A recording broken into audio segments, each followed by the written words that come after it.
بیعت کا تمام تر مقصد یہ ہے کہ جس آدمی کے ہاتھ پر بیعت کی گئی ہے وہ اس چیز کا اقرار کر رہا ہے کہ میں اپنے ہاتھ پر بیعت کرنے والے شخص کی تربیت اسلام اور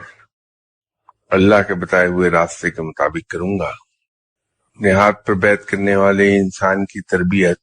میں اس انداز میں کروں گا کہ میرے ہاتھ پر بیعت کرنے والا شخص اپنی زندگی کو شریعت کے مطابق ڈھال لے اور اللہ کے بتائے ہوئے راستے پر چلے۔ اس طرح جو آدمی بیعت کر رہا ہے وہ اقرار کر رہا ہے اس بات کا کہ میں آج سے اپنے تمام طور طریقے چھوڑ دوں گا اور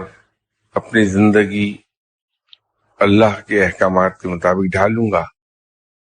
اور اس ضمن میں جن صاحب کے ہاتھ پر میں نے بیعت کی ہے